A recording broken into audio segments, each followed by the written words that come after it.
बिस्मिल्लाहिर्रहमानिर्रहीम अस्सलाम वालेकुम। मैं उम्मीद करती हूँ आप सब खैरियत से होंगे, ठीक-ठाक होंगे। जैसा कि आप सब जानते हैं कि 9th-10th के एग्ज़ाम्स होने वाले हैं, तो आजकल जो है स्टूडेंट्स ऑनलाइन क्लासेस में बिज़ी हैं। तो मेरी कोशिश होती है कि वो वाले क्वेश्चंस जो हैं उन पे ज़रा ज़्यादा फ़ोकस करूँ जो ज़्यादा इम्पोर्टेंट होते हैं। वैसे तो पेपरों की तैयारी के हवाले से आपको कोई भी क्वेश्चन जो है वो स्किप नहीं करना चाहिए, लेकिन कुछ स्टूडेंट्स सेलेक्टिव तैयारी करते हैं तो उनको मैं बता दूँ कि ये फैक्टराइजेशन वाला जो चैप्टर है ये बहुत इम्पोर्टेंट है। वो और उसमें भी जो इम्पोर्टेंट पार्ट्स होते हैं, मेरी कोशिश होती है कि वो करूँ। तो आई होप आपको मेरी वीडियोस से लाजमी फ़ायदा हो रहा है, और अगर फ़ायदा हो रहा है तो प्लीज़ आप फिर मेरे चैनल को सब्सक्राइब किए बगैर नहीं जाएंगे। तो चलें जी, क्वेश्चन को स्टार्ट करते हैं। मैथ 9th क्लास का science group chapter number 5 factorisation हम कर रहे हैं। उसमें मैं एक्सरसाइज 5.3 पर हूँ। पिछली वीडियोस में आप जाके जो है मेरी बाकी चैप्टर्स की मैंने काफ़ी डिटेल के साथ वीडियोस बनाई हुई हैं, आप देख सकते हैं। तो इसका आज हमने क्वेश्चन नंबर 3 करना है, that is without long division determine whether. कहता है कि आपने लॉन्ग डिवीजन किए बगैर जो है बताना है। अब पार्ट 1 है, क्या बताना है?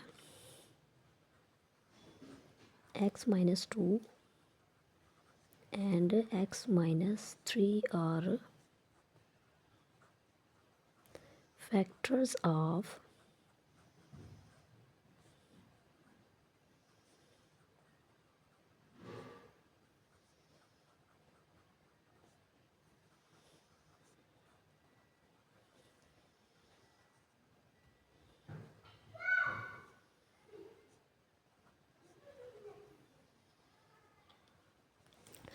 उसने कहा है कि लॉन्ग डिवीजन किए बगैर आपने बताना है कि x-2 और x-3 जो है ये फैक्टर्स हैं इस फंक्शन के, इस पोलिनोमियल फंक्शन के। अब इसको लॉन्ग डिवीजन किए बगैर कैसे हमने सॉल्व करना है? सबसे पहले मैं आपको क्वेश्चन का थोड़ा सा ओवरव्यू दे दूँ कि आपने यहाँ पे x-2 को 0 के इक्वल रखना है और x-3 को भी 0 के इक्वल रखना है। यहाँ से x की वैल्यूज़ को निकाल के इस फंक्शन में मैंने पुट करना है। अगर मैं फंक्शन में पुट करूँ और मेरे पास जो रिमाइंडर है वो ज़ीरो आए, देन इट मीन्स कि वो इसका फैक्टर है, और अगर ज़ीरो नहीं आता इट मीन्स कि वो इसका फैक्टर नहीं है। तो चलें स्टार्ट करते हैं।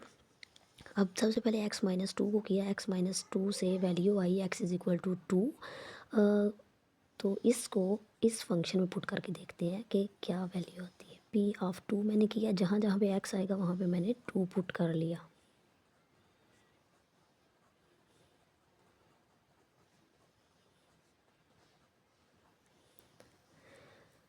To twos are 4, 4 2s are 8,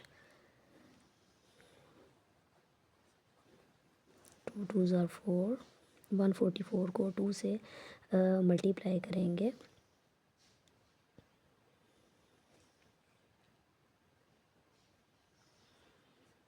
ये 144 नहीं, ये जस्ट 44 था, यहाँ पे भी जस्ट ये 144 है। 44 2s are 88 minus 48, 8 minus 12 4s are 48 plus 88 minus 48। इन सब को हल करने के बाद जो है आंसर आ जाएगा 0।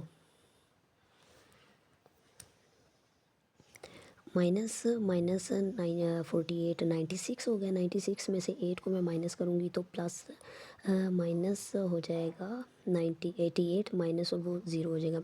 आप इसको सॉल्व करके भी देख सकते हैं कि इसका आंसर ज़ीरो ही आएगा। जब आपका रिमाइंडर जो है वो ज़ीरो आएगा, which means remainder is equal to zero,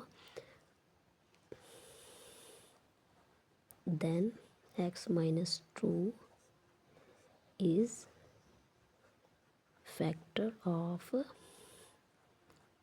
this function, वो इस फंक्शन का फैक्टर होगा।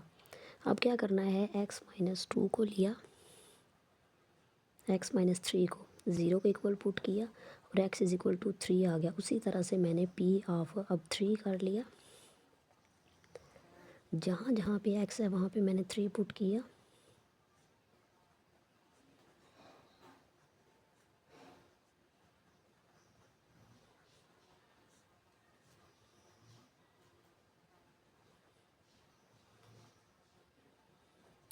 थ्री थ्रीज़ आर 9, 9 थ्रीज़ are 27, 3 3s are 9, 9 12s are 108, 44 को 3 से मल्टीप्लाई किया 132 माइनस 48।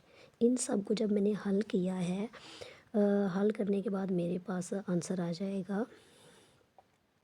माइनस और माइनस वाली वैल्यूज़ को इकट्ठा कर लिया और प्लस वाली वैल्यूज़ को इकट्ठा कर लिया, तो वो आ गया 159 माइनस 156, विच मीन्स आंसर जो है रिमाइंडर मेरा आ गया है 3।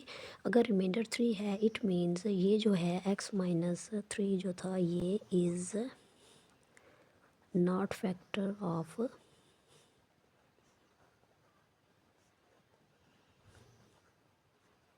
This function. इस क्वेश्चन में अब एक चीज़ समझने की ज़रूरत है। उसने कहा था कि लॉन्ग डिवीजन के बगैर आपने बताना है कि x माइनस 2 और x माइनस 3 जो हैं फैक्टर हैं इस फंक्शन के। तो मैंने आपको पहले भी बताया कि x माइनस 2 और x माइनस 3 से आपने वैल्यूज़ को लेना है और उन वैल्यूज़ को इस फंक्शन में पुट करके देखना है। अगर आपका आंसर ज़ीरो आ गया है तो ये जो है फंक्शन ये x माइनस 2 इसका फैक्टर है। अगर रिमाइंडर जो है वो ज़ीरो नहीं आ रहा जैसे इस तरह से, तो ये इसका फैक्टर जो है वो नहीं है, ये फैक्टर नहीं है। और x माइनस 2 जो है वो ये इसका फैक्टर आ रहा है। इसी तरह से इसके जो बाकी सारे पार्ट्स हैं, कुछ पार्ट्स में 3 to 4 वैल्यूज़ आपने पुट करके देखनी है, तो ये इतना मुश्किल नहीं है, इसलिए मैं इसका एक ही पार्ट करूँगी। और ये पेपरों के हवाले से इम्पॉर्टेंट क्वेश्चन है, पेपर में भी लाजमी आ सकता है, इसलिए आप ये चीज़ भी जहन में रखें कि आपने इसकी तैयारी किस तरीके से करनी है। तो चैनल को सब्सक्राइब किए बगैर मत जाएँ। नेक्स्ट वीडियो तक के लिए इजाज़त दें, दुआओं में याद रखें। थैंक यू, अल्लाह हाफिज़।